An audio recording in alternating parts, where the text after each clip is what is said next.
여러분 한 주간도 안녕하셨습니까? 오늘은 벌써 2024년 마침 7월 7일이네요. 오늘이요.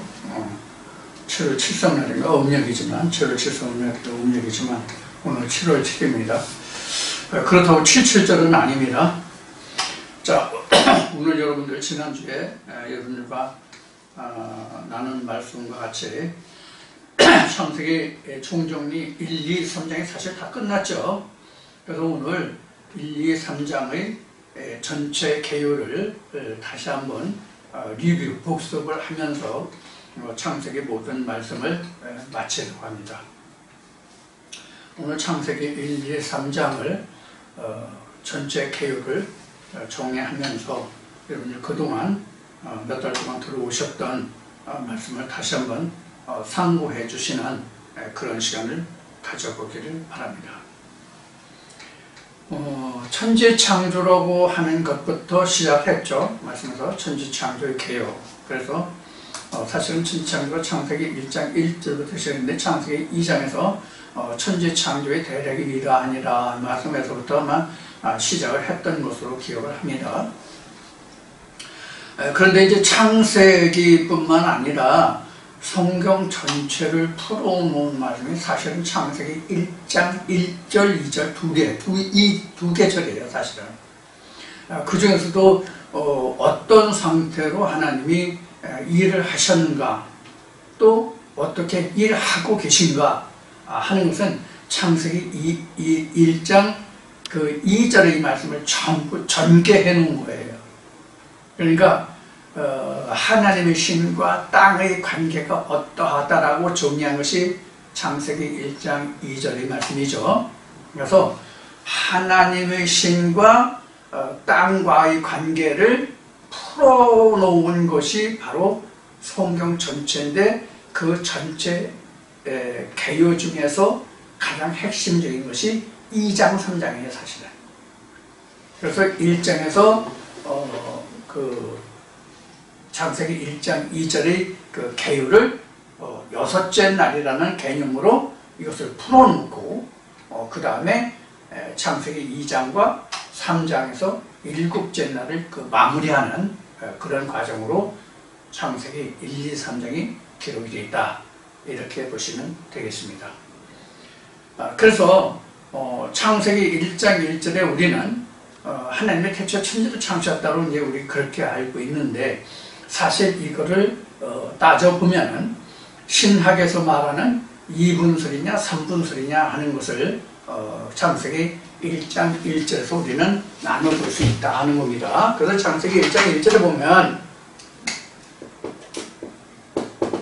우리는 태초 천지 창조를 천지만 나왔는데 사실은 여기에 뭐가 나오냐면 엘로힘이 나왔고요, 샤므엘이 나왔고요, 그 다음에 LH가 나왔고요. 이렇게 해서 이게 사실은 이게 신학에서 말하는 3분설에 이미 창세기 1장 1절에 이렇게 다 기록되어 있다고 봐야 맞는 거예요. 이 전체를 다 사실 통틀으면 이게 베레시트예요. 이걸 다 통틀어서 말하면 이제 베레시트인데, 근데 이제 우리가 이 창세기 1, 2, 3장에서 개요가 뭐냐면 이러한 상태인데 여기에 속하지 아니한 그 본래 하나님 있잖아요. 원래 천지 창조에 속하지 아니한, 이것은 이제 출애굽기에 가서 나는 스스로 있는 자라는 말씀에서 풀어지는 말씀이지만은, 그래서 여기에 사실은 그 뭐냐면 I am that I am이 결국은 뭐냐면 이게 베레시트라 이렇게 생각하시면 된다는 얘기예요. 결국은. 그래서 베레시트를 뜯어보면 이런 것이다, 이런 거예요. 근데 사실은 이렇게 우리가 인간 각자가 이렇게 구성돼야 되는데 지금 이게 이해하기 쉽게 물이라는 장애물이 있어가지고 이 I am that I am이라는 루아흐라는 그 신이, 하나님의 신이 여기에 개입을 못한 거죠. 그래서 사실 이 형태가 없는 거예요. 이게 땅이잖아. 전체로 이게 땅이잖아요. 이게 땅인데 이게 현재로는 이 물에 의해서 이게 가려진 상태예요. 그러니까 천지를 창조했는데 요거가 분리된다. 뭐로? 물로. 그래서 물을 걷어내면서 이런 것이 드러나는 그러한 그 기록이 바로 천지 창조라는 개념이다 그런 얘기예요. 그래서 신학에서는 이걸 요한복음 14장의 말씀을 통해서 이걸 2분설이냐 3분설이냐 이러는데 결국 이게 다 없어지기 때문에 엘로힘 하나만 남거든요. 결국은 인간에서 남는 게요. 그렇기 때문에 그 2분설이다 3분설이다 하는 게 아무런 의미가 없다 이런 말씀을 드렸어요. 무슨 얘기냐면 2분설이나 3분설이라는 것은 뭐냐면 영혼신이 있다. 영혼신이 있다. 이렇게 하면 이게 3분이에요. 세등분이다는 얘기예요. 이게 3분설이고 영과 육만 있다. 이건 이제 2분설이에요. 근데 3분설이든 2분설이든 6은 창세기 3장 19절에 했잖아요. 지난번에 했잖아요. 6은 다 무익한 거거든요. 그럼 하나님은 영만 남잖아요. 여기서 우리가 문제가 하나 있는 게 사람들이 우리가 착각하는 게 뭐냐면 원래 인간이 처음부터 영의 영의 존재로 생각하는 사람들이 많이 있어요. 영의 존재로 생각하는 사람들이 많이 있기 때문에 인간은 처음부터 영이 있다라고 그렇게 생각을 하거든요.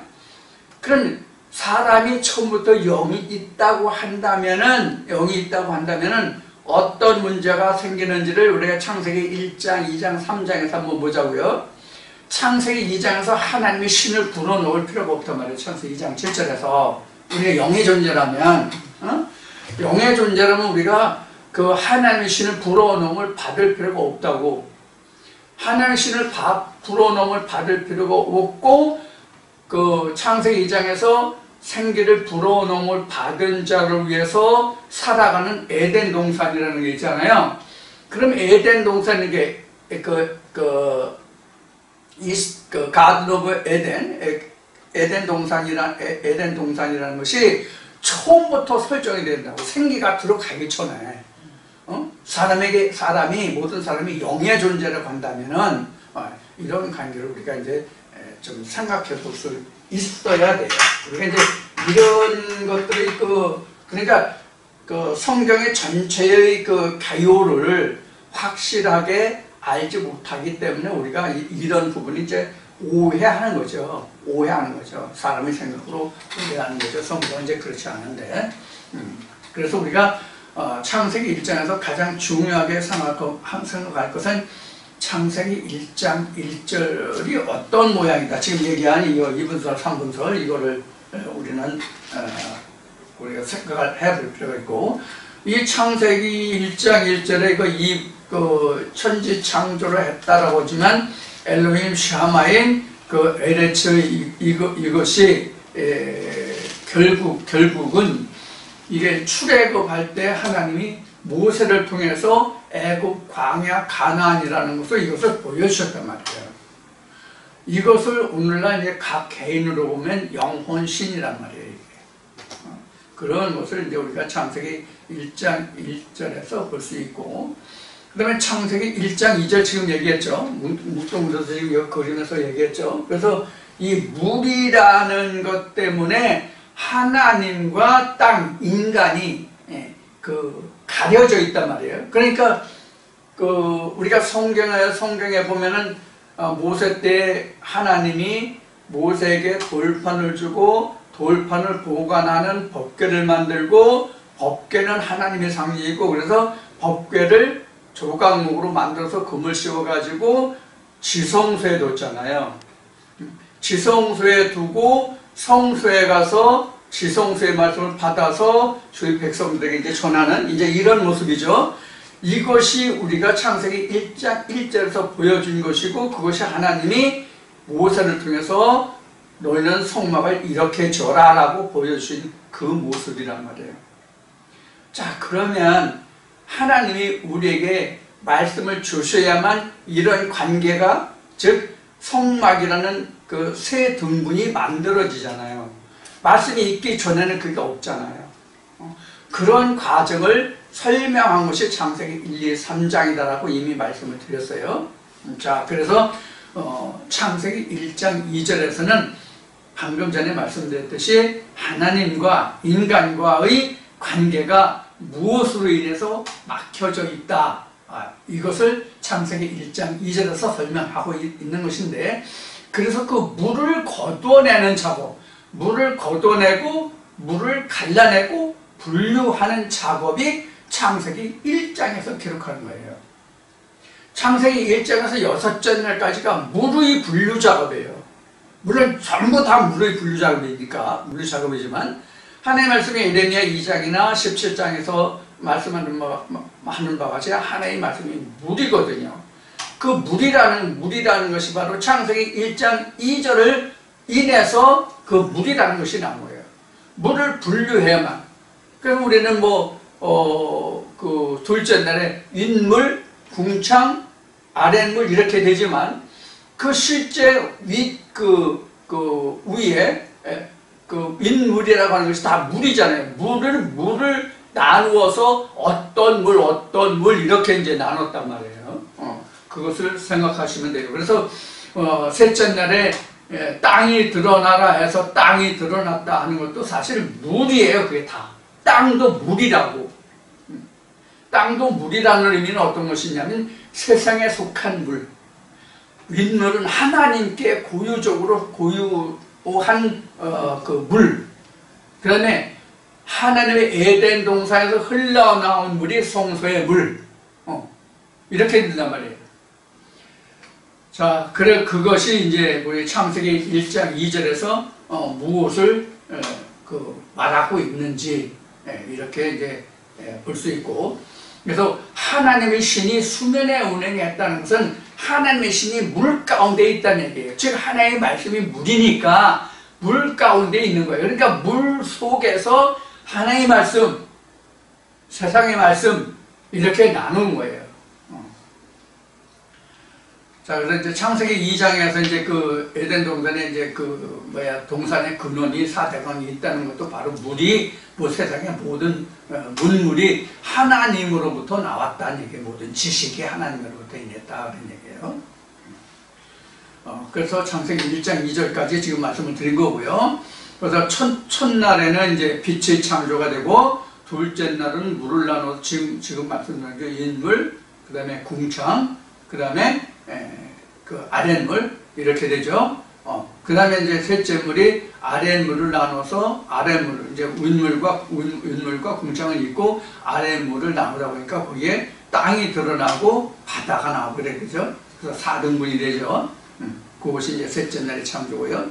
넷째 날에는 이제, 그래서 셋째 날까지는 이제 위의 창조라면, 넷째 날부터는 아래의 창조다. 즉 복충구조다. 이런 말씀을 드렸죠. 그래서 넷째 날에는 그 하늘의 궁창과 광명과 큰 광명, 작은 광명으로 주야를 나누고 다스리게 하는 그런 과정이 이제 넷째 날이고, 다섯째 날에는 이제 그 궁창에 어떤 생물이 있고 물에는 어떤 생물들이 살고, 그래서 생물의 창조죠. 그래서 다섯째 날은 그 다음에 이제 여섯째 날이 이제 그 땅이에요. 그러니까 다섯째 날은 궁창에는 뭐가 있고, 그 다음에 물에는 뭐가 있고, 그 다음에 여섯째 날은 이제 땅에 뭐가 있고 이렇게 나온 거예요. 자, 그래서 땅에 육축이 나오고 그것이 생육번성에서 모든 생물을 다스리라 이렇게 나왔어요.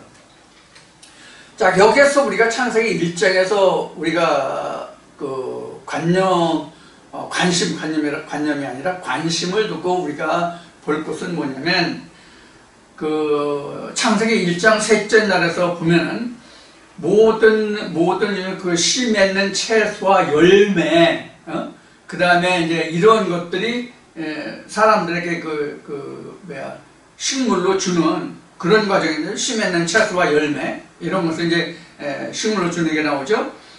그런데 그 여섯째 날에 보면은 생물들에게는 푸른 식물을 준다 이렇게 되어 있어요. 여섯째 날에 생물들에게도 푸른 풀들을 식물로 준다라고 얘기했어요. 그러면은 셋째 날에 씨 맺는 채소와 열매를 준 것과 여섯째 날에 모든 그 생물들에게는 푸른 식물을 그 먹거리로 주었다는 것에 우리가 무엇을 주안점을 두어야 하는가, 어떤 것에 주안점을 두어야 하는가 하면,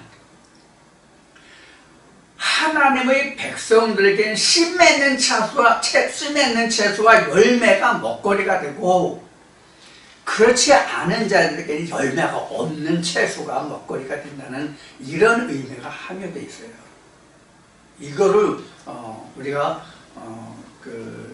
왜 씨 맺는 채소와 열매를 셋째 날에 주었고, 여섯째 날에 그 생물들에게는, 그러니까 공중이나 그 다음에 바다나 땅이나 이런 생물들에게는 왜 씨 맺는 채소와 열매를 주지 않았느냐 하는 거예요. 왜 일반 그 씨 맺거나 열매가 없는 채소들을 주었냐 하는 거예요. 그러면 우리가 일반적으로 생각을 해보자고요. 상식적으로 세상의 생물들이 새나 기어다니는 건 육축들 모든 것들이 열매나 씨 맺는 채소는 안 먹어요. 먹는다고, 다 먹는다고. 그럼 여기서 우리가 알 수 있는 게 뭐예요? 우리가 상식적으로 생각해 볼 수 있는 게 뭐예요? 이거는 세상을 살아가는 사람들과 어떤 생물들에게 이야기하는 것이 아니다 하는 것을 우리가 알 수 있단 말이에요. 왜냐하면 실제로 그 열매를 먹으니까. 새들 열매 잘 따먹죠? 예를 들어 우리가 그 모든 그 산삼 같은 거 얘기하죠. 산삼. 새들이 그 산삼 씨를 먹고 그 배설물로 인해 가지고 산삼이 생기는 거란 말이에요. 사실은. 가장 잘 우리가 알 수 있는 것이 뽕나무 열매 오대라는 거 있죠. 오대를 그 까마귀나 이 새들이, 까치나 이것들이 물어다가 천지사방에 떨어뜨려요. 물어다가. 그럼 뽕나무 열매가 천지사방에 다 나요. 씨가 날려가지고 번지는 것도 있지만 새들이 열매를 따먹고 씨를 번지는 게 많단 말이에요. 제가 시골에 와서 있어 보니까 이 새들이요, 과일에 익은 걸 얼마나 잘 아는지 몰라요. 사람보다 더 잘 알아요. 사과, 배, 복숭아, 심지어 사과, 토마토 종류, 수박, 참외 이런 거요. 길차게 아주 잘 익은 거만 다 파먹어요. 그럼 모든 새나 짐승들이 이렇게 열매를 많이 먹는다고요. 지금은 제 시골에 이제 고라니가 엄청 많거든요. 고라니요, 음식 가려가면서 먹어요. 사람보다 더 좋은 거만 골라 먹어요. 자, 이것들 다 열매 채소 먹는단 말이에요. 그러면 하나님이 전지전능하시다고 우리가 알고 있잖아요. 그렇게 성경에 기록하고 있고 우리가 그렇게 알고 있잖아요. 그러면 짐승들이 각종 열매 채소 다 먹는데, 아니 그들의 생물에게는 열매 맺는 채소와 씨 맺는 열매 이런 거를 안 줬다고요? 그럼 하나님이 전전능한 게 아니죠. 사람도 아는데. 자, 이런 것들을 우리가 이제 생각해 볼 그런 부분이 이제 되겠고요. 그 다음에 이제 우리가 창세기 1장에서 우리가 중요하게 그 첫째 날부터 여섯째 날까지 보는 게 뭐냐면 창조, 저녁, 아침이 있다는 거. 첫날부터 이게 굉장히 중요한 사실이에요. 우리가 그냥 지나치면 아무것도 아닌데, 첫날부터 여섯 날 모든 날까지 창조가 있고 밤이 있고 그 다음에 아침이 있다는 거, 이게 굉장히 중요한 거예요. 이게 굉장히 중요하다고. 이게 굉장히 중요하다는 의미가 뭐냐면, 우리도 어떤 말씀을 내가 듣잖아요. 들으면 그 말씀을 듣고 내가 각자 내가 이러한 것을 해야 된다고. 내가 이 아침이라는 것은 결과 열매예요. 그럼 이 과정이 뭐냐?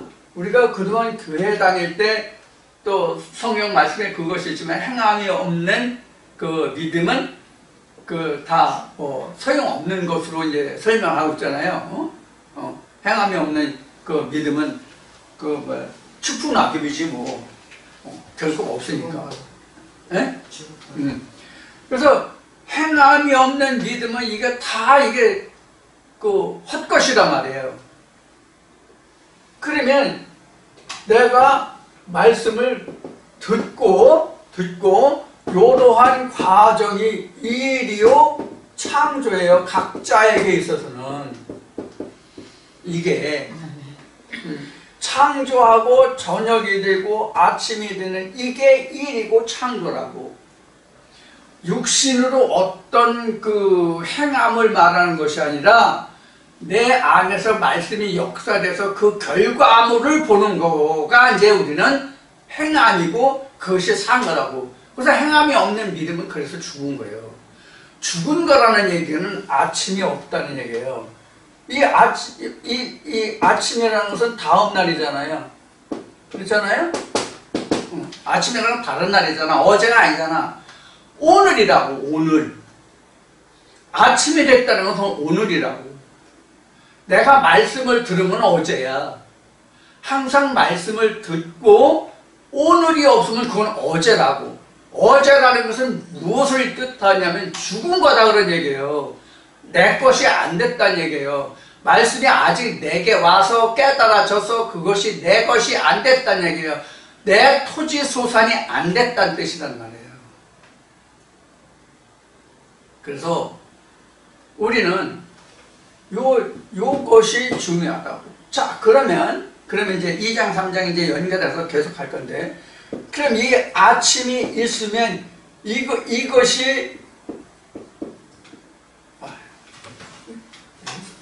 마음이 급해가지고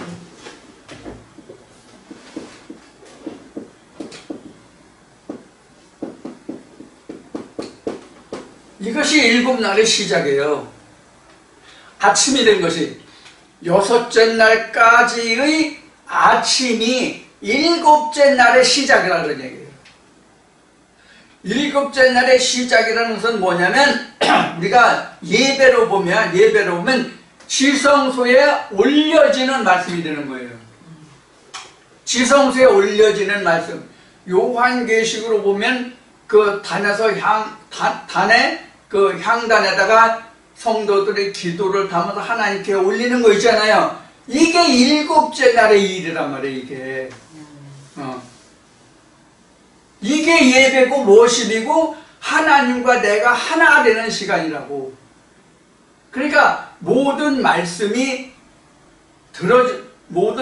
내가 들었으면 그 말씀에 대한 결과까지 가야 되는데, 그 결과라는 게 말씀을 들은 것이 지금 뭐냐면 창조야. 나는 그 들어서 밤이 지나야 돼. 밤이 지난다는 얘기는 그 말씀이 완전히 깨달아져서 성숙되는 단계가 밤이에요. 자, 그러면 여기서 우리가 창조, 저녁이 되고 아침이 된다는 것은 이것이 시간적으로 이게 24시간이 될지 1분이 될지 1초가 될지 눈 깜짝 새가 될지 몰라. 이거는 어떤 말씀은 순간에 창조가 되고 저녁이 되고 아침이 되는 말씀이 있는가 하면, 어떤 말씀은 내가 죽을 때까지도 창조가 듣긴 들었는데 그 말씀에 대해서 내가 캐치하지 못한 거, 알지 못하는 거, 깨닫지 못하는 게 그게 내가 평생 동안 못 깨닫는 말씀도 있다고. 이건 아예 창조가 안 된 거야. 창조가 안 된 거는 저녁이와 아침에 올 수가 없는 거죠. 즉 내가 깨닫지 못한 내용은 아침에 올 수가 없는 거예요. 그래서 깨달아지는 부분이 아침이라고. 이게 행함이란 말이에요. 그럼 듣고 그 말씀을 내가 깨닫는 과정은 누가 해야 돼? 하나님이 하시는 게 아니야. 각자가 해야 돼. 깨닫는 건 각자가 깨닫는 거지 하나님이 깨닫는 이유가 없잖아. 하나님은 그 자체가 말씀인데 하나님이 뭘 깨달아? 자, 여기서 깨닫는다는 것은 무엇을 뜻하느냐 하면 뼈와 살이 있는 자가 깨닫는 거지 뼈와 살이 없으면 깨닫지를 못해요. 왜 못 깨달아요? 지각을 이용할 수가 없잖아. 뼈와 살이 없으면, 오감이 없으면 지각을 이용해서 깨달을 수가 없잖아.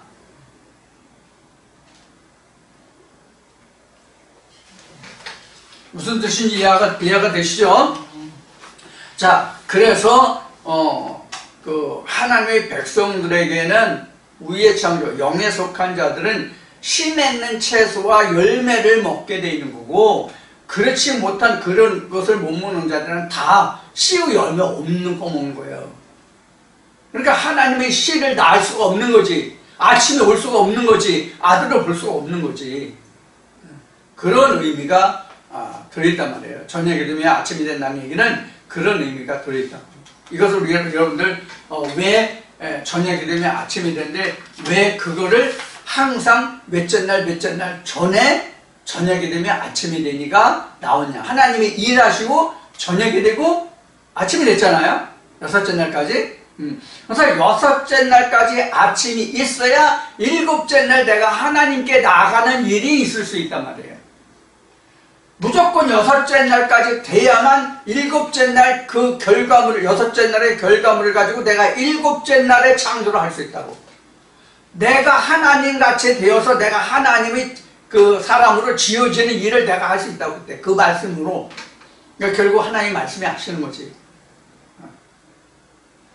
그런 과정을 우리가 이제 꼭 명심을 해 두시면 좋겠어요. 그래서 이제 자연스럽게 이제 일곱째 날 얘기했죠. 창조하시고 저녁이 되며 아침이 되니 해서 일곱째 아침이 돼야만 그 여섯째 날의 결과물이 일곱째 날로 간다 얘기했죠. 그래서 창세기 2장에 하나님이 천지 만물을 지을 때 일곱째 날에 이르며 하나님이 하시던 일이 마쳤다고 한 거예요. 그래서 여섯째 날까지는 말씀의 결국을 내가 깨닫는 거야. 전도서 3장 전도서 말씀 보면 그 책을 많이 쓰고 뭐 공부를 많이 하고 뭐 하는 것은 내가 피곤할 뿐이다. 너희가 하나님의 말씀의 모든 결국을 다 알았으니 정진하여 하나님의 법을 지키라는 말씀이 나오잖아요. 모든 것을 깨닫고 하는 그 과정이 바로 일이라고. 그러면 일의 결과물이 아침이라고. 그래서 창세기 2장에서는 일곱째 날의 계유에 대해서 지금 기록하고 있는 거예요. 창세기 2장에서. 그래서 이 날을 거룩하다고 한 거예요. 하나님이 일하시는 결과물이 없으면 거룩한 게 아니에요. 그럼 거룩한 건 뭐냐? 완전히 걸려지고 완전히 제할 거 제하고 뺄 거 빼고 완전히 엑기스만, 진짜 핵심만, 알맹이만, 골자만, 골수만 남았다는 뜻이란 말이에요. 그래서 그게 거룩이에요. 우리가 거룩하다는 그 단어는 사전적으로 얘기하면 여러 가지로 설명할 수 있겠죠. 그런데 하나님 안에서는 뭐가 거룩하냐면 거룩하면 홀리라는 뜻받는 그레시견이 아주 크다, 위대하다 이렇게 이제 볼 수 있는데, 거룩한 것은 바로 뭐를 거룩하다고 제가 여러분들에게 설명을 드리냐면 살아있는 것이 거룩하다는 말씀을 드렸어요. 살아있는 것이 거룩하다. 그럼 뭐가 살아있는 거냐? 여섯째 날까지의 아침이 살아있는 거예요. 그거로 내가 일곱째 날 하나님 앞에 나가서 하나님과 내가 결산을 하는 거예요. 그게 예배예요.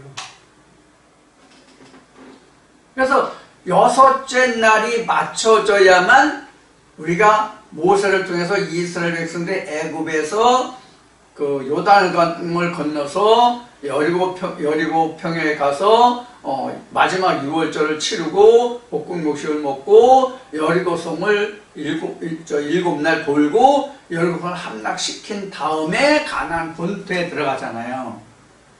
자, 그럼 가나안 본토에 들어가면 아무것도 없어요?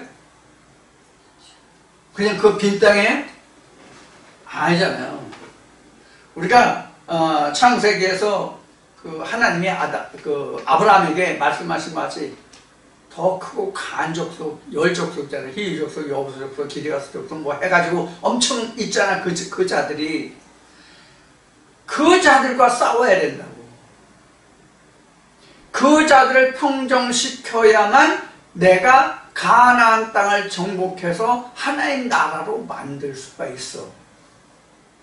그럼 그 말씀이 뭐냐면 여섯째 날까지의 얻어진 아침에 된 말씀이라고. 그 말씀을 가지고 가나안 본토에 들어가서 가나안 본토에 지금 살고 있는 그들을 정복해야 된단 말이에요. 이게 일곱째 날이에요. 그래서 여섯째 날까지의 결과물이 없으면 일곱째 날로 들어갈 수가 없다니까. 그럼 이제 우리가 행함이 언제 끝나요? 앞에 행함이 없는 믿음은 뭐 죽었나 살았나 뭐 그 얘기를 했잖아요. 뭐 헛거라고 제가 얘기했지만 성경은 이제 죽은 것이라고 이제 기록하고 있죠. 믿음이 그 행함이 없는 믿음은 죽은 것이라고 그렇게 되어 있죠. 이제 죽은 것이라는 건 하나님 앞에 없는 것이다 그런 얘기예요. 그러니까 헛거다 그렇게 이제 말하는데, 자 그러면 여섯째 날까지의 결과물이 있어야 그 열매로 내가 가나안 땅에 들어가서 가나안 본토에 자리 잡고 있는 그 모든 히브족속, 여부족속, 기르가스족속 뭐 해서 그들을 멸하고 가나안 본토를 하나님의 땅으로 만들 수가 있다고. 무슨 뜻인지 이해가 되시죠? 그래서 우리는 모든 말씀마다 첫째 날부터 시작해가지고, 사실 첫째 날에는 이제 창세기 1장 1절부터 2절로 해서 첫째 날, 둘째 날, 셋째 날에서 여섯째 날까지 오고 결과물이 없으면 일곱째 날에 시작이 안 된다. 근데 우리는 뭐 저도 그렇지만 지금까지 우리가 신앙생활에 지금 발자취를 우리가 되돌아본다면, 지금까지 그런 신앙의 발자취를 되돌아본다면, 지금까지 그 신앙생활이 내가 듣고 교회 예배 출석해서 듣고 그것을 내가 어떤 다른 것으로 행하는 것보다는 그것을 듣는 것으로 사실은 끝냈잖아요.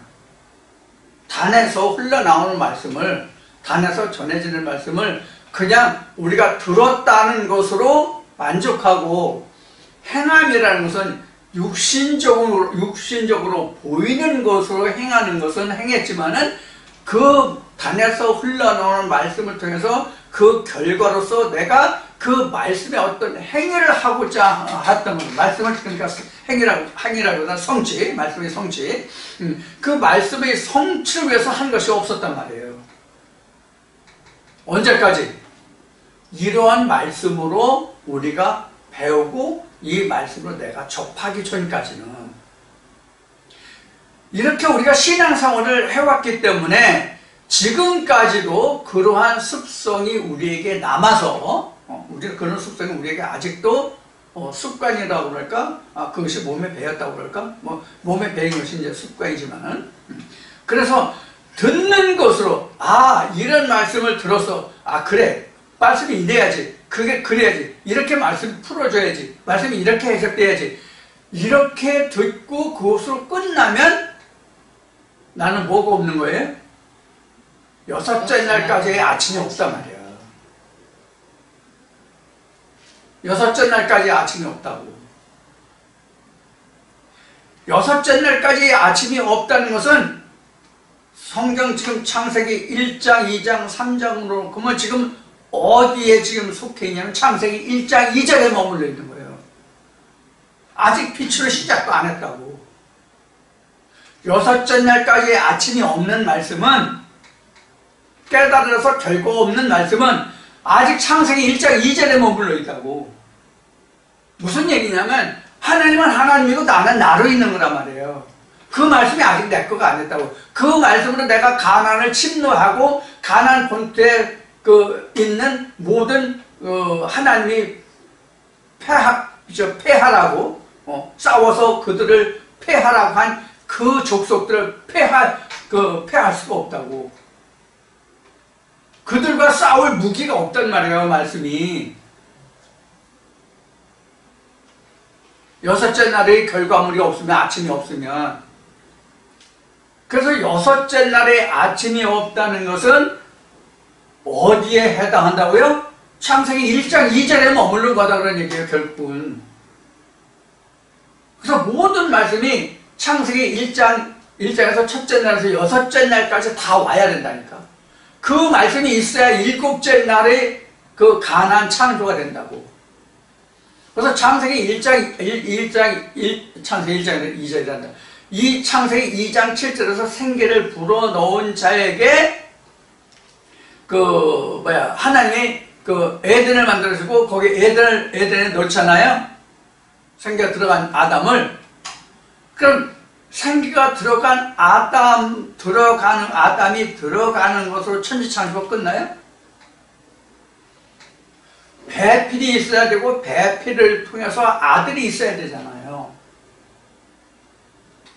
그 배필이라는 것이 바로 뭐냐면 창세기 2장에서는 그 생기가 들어간 자를 에덴 동산을 짓고 거기에 배필을 주는 것으로 창세기 2장이 끝나잖아요.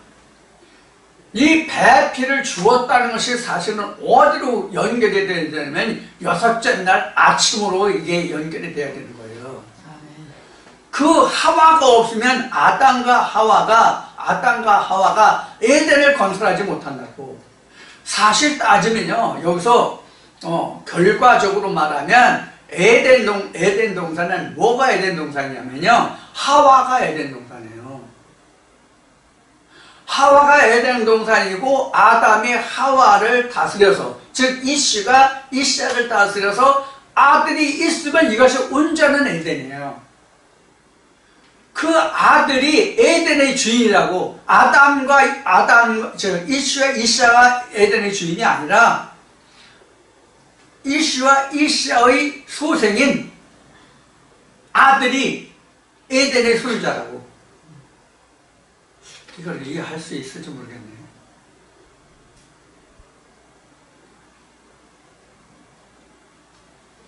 이거 굉장히 쉬운 얘기인데 이걸 이게 어떤 의미인지를 이해를 못하면 좀 어려울 수 있어요. 그래서 이제 요한 1서에 가면 이제 그 아들이 있는 자 없는 자 나오잖아요. 그 아들은 예수거든요. 그러니까 그 아들은 뭐냐면 창세기 3장이면 결국 이제 생명과예요. 생명과가 없으면 에덴 동산이 내 거가 아니라고, 천국이 내 거가 아니라고, 아버지의 보좌가 내 것이 안 된다는 얘기거든요.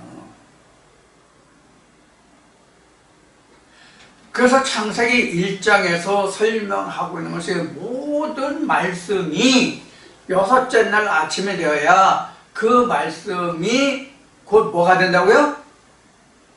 하와가 되는 거예요. 여섯째 날 아침이 되는 말씀이 하와가 되는 거라고. 여섯째 날까지 틀은 아담이라고 봐야 되고, 그 결과물이 하와가 돼서 아담과 그 본틀과 하와가 같이 역사해서 한 가정을 꾸린다고. 자녀가 없어서 사실 가정이 아니잖아요, 성경에서는. 우리가 세상적인 가정은 자식이 없어도 가정이야. 부부만 살아도 가정이에요. 부부만 살아도 가정이라고. 자식이 없어도 가정이라고. 근데 하나님 나라에서는 아들이 없으면 가정이 아니에요. 아들이 없으면 에덴이 안 돼요.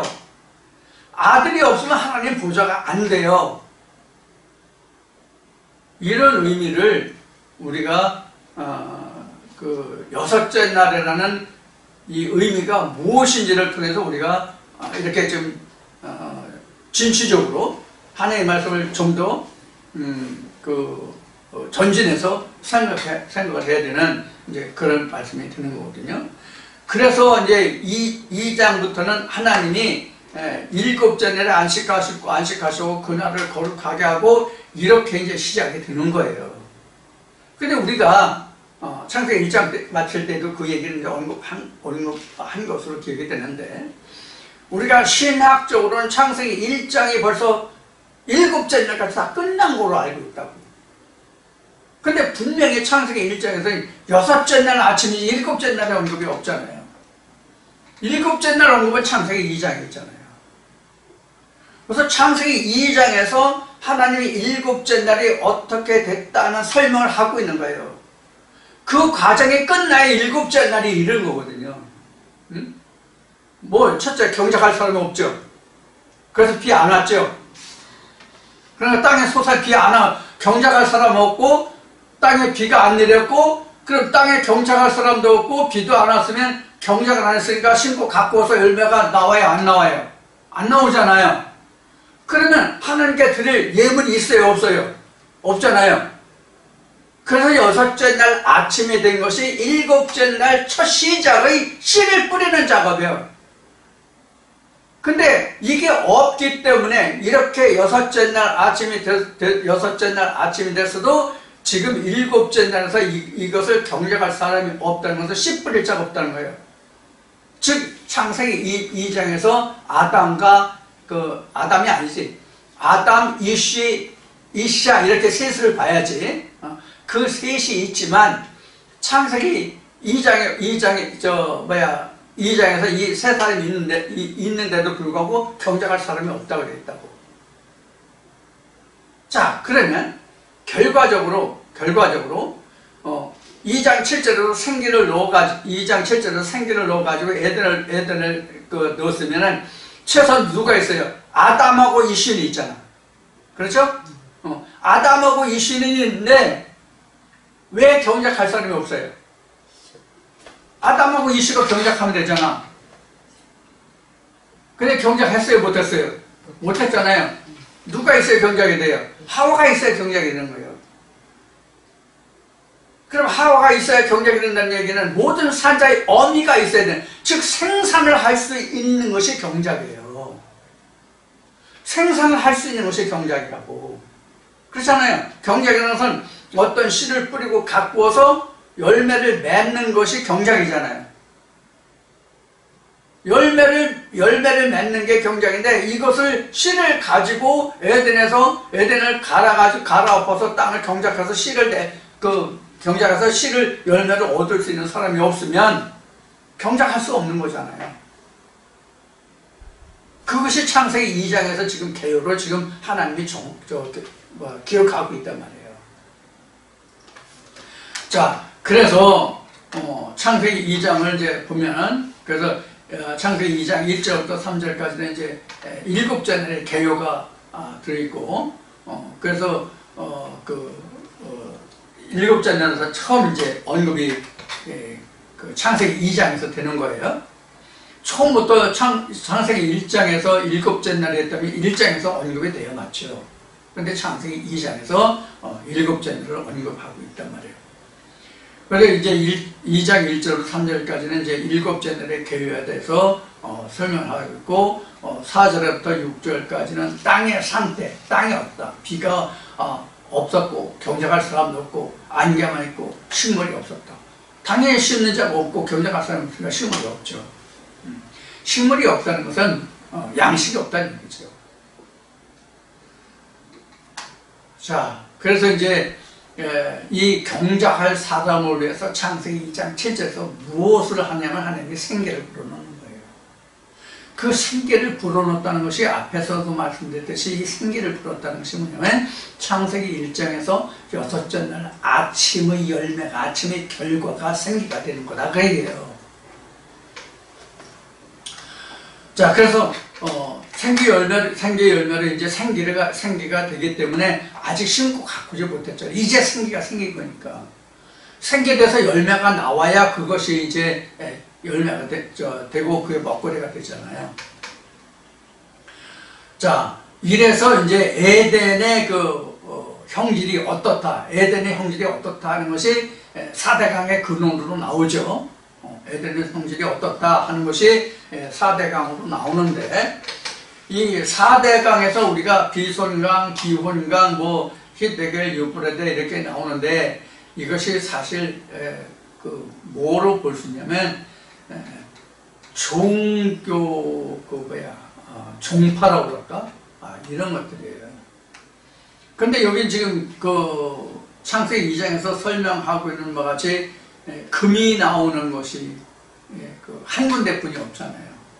금이 나온다는 건 성경에서 이 금이라는 정금 이런 말씀이 나오지만은 이 금이라는 것은 하나님의 순수한 생명의 말씀이 금이거든요. 그래서 출애굽 때도 하나님의 말씀과 연관된 것 모든 것은 그 불과 금으로 설명을 하고 있죠. 그래서 법궤도 전부 금으로 쌓았죠. 나무지만 이제 금으로 쌓았죠. 그 하나님의 말씀을 정금이라고 그러죠. 이게 욥기에서도 나오고 이제 여러 말씀, 많은 말씀에서 하나님의 말씀을 이제 정금보다 더 귀하다 이렇게 이제 기록하고 있는 말씀이 되겠죠. 이제 4대강의 근원이라고 하는 것은 모든 세상의 지식이 모든 세상의 지식도 되겠지만 우리가 조금 더 좁게 생각한다면 하나님의 모든 말씀이 세상의 종교죠. 그러니까 기독교 계통을 보거나 일반 보면은 모든 것이 하나님의 말씀으로부터 연관해서 모든 종교가 생겼다 이렇게 봐야 되는 거예요. 그래서 기독교만 해도 지금 우리나라 같은 경우에는 여러 가지 교단이 많이 있지만은 장로교도 있고 감리교도 있고 성결교도 있고 있잖아요. 있는데 이것들 중에서 정금이 나오는 말씀은 한 말씀이 없잖아요. 모든 교회에서 다 정금 나오잖아. 모든 교단에서 다 정금이 나오는 건 아니잖아요. 그래서 이 4대강으로 나왔지만 이것이 이 세상의 문명으로 말하면 모든 문명, 티그리스 문명, 메소포타미아, 황하 문명, 나일강 문명 이렇게 여러 가지를 이제 말할 수 있지만 하나님 안에서는 종파들을 말한다 이렇게 이제 말씀을 드렸고 그렇게 보는 것이 타당하다 그런 얘기입니다. 그래서 이제 하나님이 이렇게 이제 4대강을 두시고 그러니까 우리가 이제 강을 선별해야 되는 거죠. 결국 따지면 정금이 나오는 그런 이제 말씀을 강을 선별해야 되는 거죠. 그렇게 이제 우리가 이 말씀을 이해하시면 되겠고, 그래서 이제 이 에덴 동산 안에 선악나무와 생명나무가 있다는 것을 이제 말씀하시죠, 하나님이. 그래서 이제 선악나무 열매는 먹지 말고 이렇게 나온다는 거예요. 이 선악나무 열매라는 것은 결국 창세기 1장에서 씨 맺는 차수와 열매를 얘기했잖아요. 생물들에게는 열매 없는 채수를 줬다라고 기록하고 있잖아요. 그래서 지금 여기 선악나무와 생명나무가 나오는데, 선악나무는 결국은 씨 없는 채수와 풀을 먹었다는 얘기예요. 이게 선악나무예요. 즉 결과물이 없다는 얘기예요. 아들이 없다는 얘기예요. 이게 선악나무예요. 지식적으로는 하나님의 말씀이 이렇다 저렇다라고 얘기를 할 수 있는데, 거기에서 정작 뭐가 없다는 얘기, 열매가 없다는 얘기는 예수 그리스도가 없다는 얘기거든요. 이것이 선악나무예요. 자, 그렇게 볼 수 있고, 그 다음에 이제 생명나무. 그래서 그 생명나무에는 사실 그렇게 언급이 없어요. 언급이 없고, 선악나무에 대해서 이제 언급이 주로 나오죠. 창세기 3장까지 사실은 선악나무예요. 왜 선악나무를 언급하냐면 우리 그 기독교계가 우리 그 잘 아시는 바와 같이 우리가 선악나무를 우리가 가르치고 있잖아요, 사실. 선악나무를 가르치고 있잖아요. 2000년 유대 땅으로 우리가 거슬러 올라가서 우리가 성경 역사를 유추해 보면 그때 당시를 사는 게 아니고 성경에 기록된 것으로 이제 우리가 들여다봐야 되기 때문에 유추라고 얘기하는 거예요. 그때 당시에는 크게 얘기하면 예수 하나와 바리새인들 간의 대척이라고 그럴까? 그런 관계잖아요. 예수와 바리새인들 간의 그 관계란 말이에요. 2000년 유대 땅으로 거슬러 올라가면. 그러면 그 바리새인들이 증거하는 말씀은 하나님 아니에요? 영생 아니에요? 그들도 하나님을 알고 영생을 말하잖아요. 그래서 예수가 말한 것 같이 너희들이 하나님이라고 그러지, 너희들 아버지라고 그러지, 나도 그분을 하나님이라고 아버지라고 불러, 이렇게 얘기하잖아요. 단적으로 얘기하면 이제 그렇단 말이에요. 그러면 예수가 말하는 하나님과 바리새인들이 말하는 하나님이 같으냐고. 바리새인들이 말하는 천국과 영생이 예수가 말하는 천국과 영생하고 같으냐고. 틀리잖아요. 그래서 바리새인들이 말하는 건 선악나무고요, 예수는 생명나무거든요. 이런 차원이란 말이에요. 선악나무는 지식은 전부 하나님에 관한 지식인데 실상은 뭐가 없어요? 씨 맺는 열매나 그런 게 없단 말이에요. 씨와 열매가 없단 말이에요. 그거는 선악나무란 말이에요. 그러니까 이제 설명에서도 선악나무 열매를 맺는 자들이 이들이 손을 들어서 생명나무 열매를 따먹고 그들도 영생할까 하노라도 바로 이러한 것으로 우리가 있는 거예요. 그러니까 이게 에레미야서 말씀에 가면은 저들이 회개하고 돌이켜 내게 돌아올까 함이라 이렇게 말씀이 나오거든요. 그거 똑같은 거예요. 선악과를 따먹은 사람들이 지혜를 얻어서 생명나무 열매를 먹으면 지난날 그들이 행했던 악을 하나님이 인과응보를 그들에게 진실할 수가 없잖아요. 역시 에레미야 말씀에 기록한 것 같이 어떤 자가 악을 행하였다 하자 그가 돌이켜 하나님의 의에 들어오면 그 전에 행했던 악은 제하여진다. 하나님이 기억하지 않는다. 이렇게 됐단 말이에요. 그런데 그 반대로 어떤 사람이 하나님의 의에 있다 하자 이 의를 의지해서 그가 모든 악을 행하면 그 의는 무용지물이 된단 말이에요. 그 악을 위해서 앞에 있던 의는 하나님이 기억지 아니하신단 말이에요. 이와 같이 하나님이 선악나무로 말하는 그 자들도 생명에 이르는 걸 하나님이 원치 않으시는 걸 사실 따지면 하나님의 백성 언제든지 또 얼마든지 생명나무 열매를 먹는 게 당연하잖아요. 그런데 선악나무로 말하는 사람들에게는 하나님이 그것을 감춰놓고 그것을 어떻게 되는 거예요? 걱정하는 거예요. 그들이 그들이 돌이켜서 회개해서 돌아올까 함이라 이렇게 하나님의 백성에게는 요한복음 10장에 있는 말씀같이 양의 문이 열려있지만 바리새인들에게도 양의 문이 열려있나요? 아니란 말이에요. 예수가 말하는 것 같이 내 음성을 듣는 자는 내 양은 들어오고 나오고 수시로 들어오고 나오고 꼴을 얻는다. 들어가든지 나가든지 그들은 자유로 드나든단 말이에요. 근데 허락까지 아니한 자는 안 된단 말이에요. 이게 이제 3장에서 그 그룹들과 바로 화형검이라는 뜻이 돼요. 아니 하나님의 말씀을 성령의 검을 받은 자 바울이 얘기했고 예수가 제자들한테 그 두 자루의 검을 사다 오니까 족하다 그랬잖아요. 내 소유를 팔아서 검을 사다 올 때 검 두 자루 갖다 족하다 이랬잖아요. 사도 바울도 하나님의 말씀 성령의 검을 얘기했잖아요. 이미 하나님의 말씀 성령의 검을 받은 자들은 양의 문이 닫힌 문이 아니라 열린 문이라니까요. 그런데 선악나무로 말하는 자들에게는 생명나무 문이 열렸어요, 닫혔어요? 닫혔잖아요. 그래서 그들에게는 두루두루 화형문과 그룹들이란 말이에요. 우리들에게도 하나님의 그 양의 문이 닫혀 있어요? 우리에게는 활짝 열린 문이에요. 그래서 이사야서는 이런 말씀이 있는 거예요.